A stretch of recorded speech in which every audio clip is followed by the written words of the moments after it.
Bonsoir. Le dessous des cartes va consacrer 2 numéros à l'Afrique australe et plus particulièrement à un pays qui s'appelle le Zimbabwe. Premier numéro aujourd'hui, l'histoire, c'est-à-dire nos histoires coloniales, et en essayant en même temps de voir comment se forme un État. La région qui nous intéresse aujourd'hui est au sud du continent africain. Au nord, le Zambèze, au sud, le Limpopo. Ces 2 grands fleuves vont favoriser la sédentarisation des peuples. Et entre les deux, un plateau qui offre un climat moins aride, de l'herbe, donc cela favorise l'élevage du bétail. Dans l'histoire de cette région, on trouve d'abord des groupes de chasseurs-cueilleurs. Les Bushmen, ce sont les Khoisans. Plus tard, à partir du IVe siècle après Jésus-Christ, arrivent les peuples bantous. Ils viennent des Grands Lacs. Les bantous sont composés de plusieurs familles linguistiques. Et au Zimbabwe, c'est la famille des Shona qui s'installe. Et au fait, c'est quoi ce mot Zimbabwe? Le Zimbabwe en langue Shona, cela veut dire maison de pierre. Ces maisons ont à la fois des fonctions politiques, religieuses, elles sont le centre de tribus, voire même de petits États, qui se développent en s'appuyant sur l'élevage et l'échange d'immenses troupeaux. L'un de ces Zimbabwe donne naissance au XIIIe siècle à un grand Zimbabwe. C'est le premier processus dans la formation de cet État. Les murailles en pierre de ce grand Zimbabwe peuvent toujours se voir aujourd'hui. Elles sont inscrites au patrimoine mondial de l'UNESCO. Elles seraient les plus grandes de toute l'Afrique australe. Montées en pierre sèche, sans jointoiement, on y a retrouvé des sculptures d'oiseaux qui étaient objets de culte.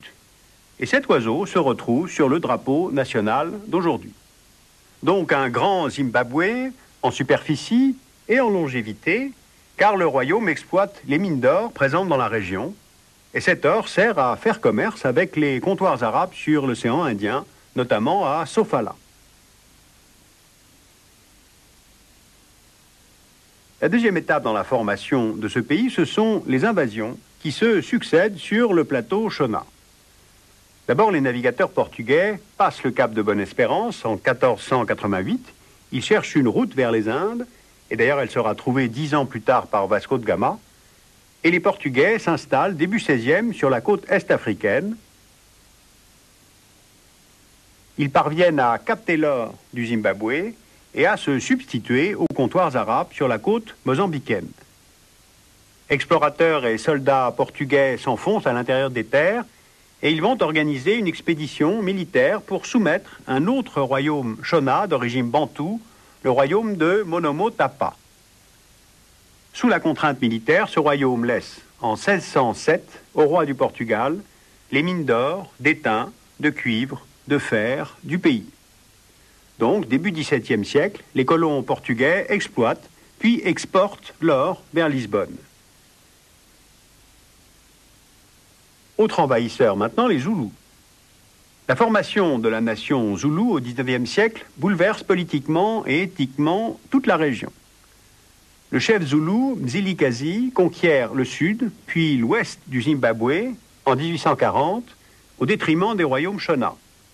Ces Zoulous venus du sud sont des Ndébélés et ils acquièrent une réputation de cruauté auprès des Shona qui laissent encore des traces aujourd'hui.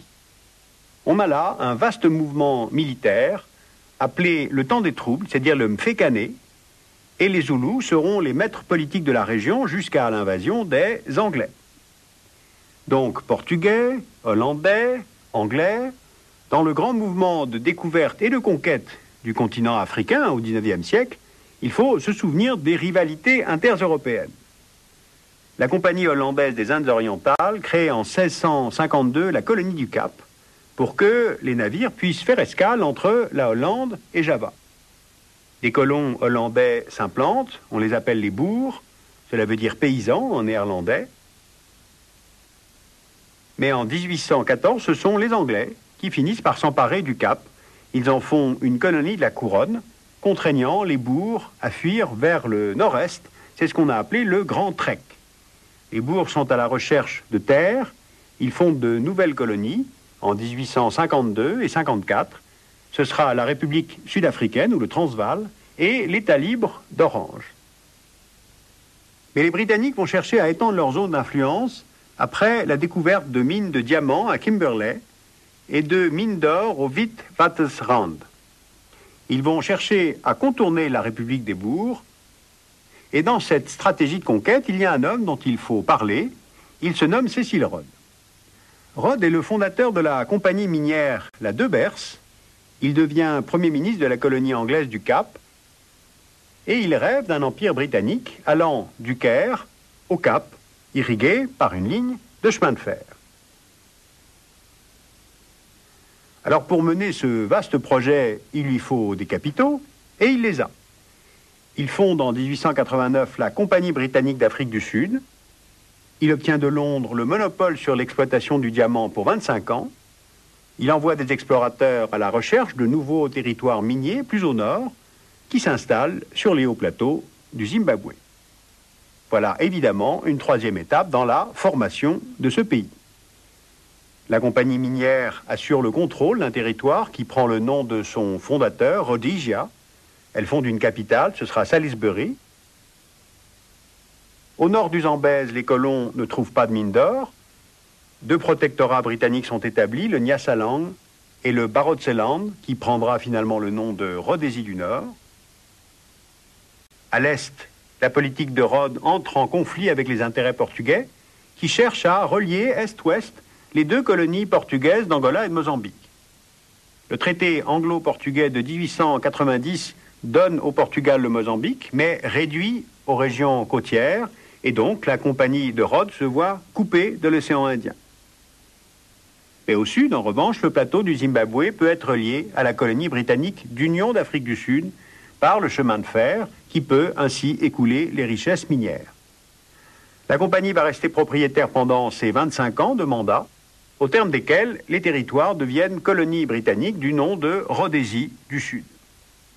Alors comment fonctionne cette Rhodésie du Sud? Par les exportations agricoles et plus encore par les mines contrôlées par les colons blancs, situées le long de la faille volcanique du Grand Dyke. Les Noirs fournissent la main-d'œuvre, ils n'ont pas le droit d'être propriétaires, ils sont exclus du droit de vote, et de fait, la ségrégation se lit très bien dans l'organisation du territoire rhodésien. Sur le plateau, on trouve les meilleures terres agricoles, ce sont les terres pour Européens. Les terres communales dans les vallées sont africaines, à densité élevée, ce sont des réserves de terres peu fertiles. La main-d'œuvre noire doit avoir un emploi si elle réside dans les townships et être munie d'un laissez-passer. La création de villes africaines a pour but de limiter l'exode rural vers les villes blanches.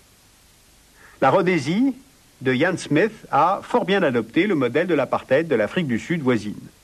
Elle proclame son indépendance de la couronne britannique en 1965, ce que refuse le Royaume-Uni, car la majorité noire doit avoir accès au droit de vote, ce que refuse le président de la Rhodésie. Se met alors en place un blocus. Gel des avoirs rhodésiens par le Royaume-Uni, sanction des Nations Unies, expulsion de la Rhodésie de la zone sterling, interdiction totale d'importer le sucre et le tabac de Rhodésie, blocus naval du port de Beira au Mozambique. Et ce blocus sera en permanence rompu par l'Afrique du Sud, qui est le principal partenaire de la Rhodésie et son modèle en matière de ségrégation raciale. Alors comment sortons d'une telle situation? La Rhodésie bascule vers l'indépendance par ce blocus international, la fin de la dictature au Portugal en 1974, car elle entraîne l'indépendance des colonies portugaises d'Angola et de Mozambique. Mais surtout, il y a une opposition noire conduite par Nkomo et une guérilla interne conduite par Robert Mugabe. Alors Mugabe sera élu premier président de la Rhodésie indépendante en 1980, peu après la démission de Ian Smith. Pour être fidèle à son histoire, le pays prend le nom de Zimbabwe, dont je vous ai parlé tout à l'heure. Le nouveau régime relance intelligemment l'économie, ne nationalise pas, maintient la présence des fermiers blancs et assure ainsi d'une certaine façon le succès de la transition. Le problème, c'est que la réforme agraire n'est pas appliquée. Alors dans un prochain numéro du Dessous des cartes, je tenterai de vous expliquer pourquoi aujourd'hui, finalement, le pays va mal.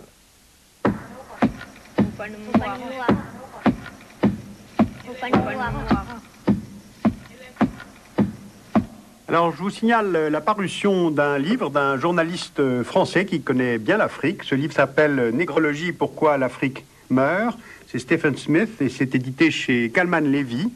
Et puis, Niagale Penone a sorti ce livre « Afrique, les stratégies françaises et américaines » en les comparant. C'est édité aux éditions de L'Harmattan. Vous pouvez retrouver l'ensemble des références des livres que nous vous citons semaine après semaine sur le site du dessous des cartes en allant sur arte-tv.com.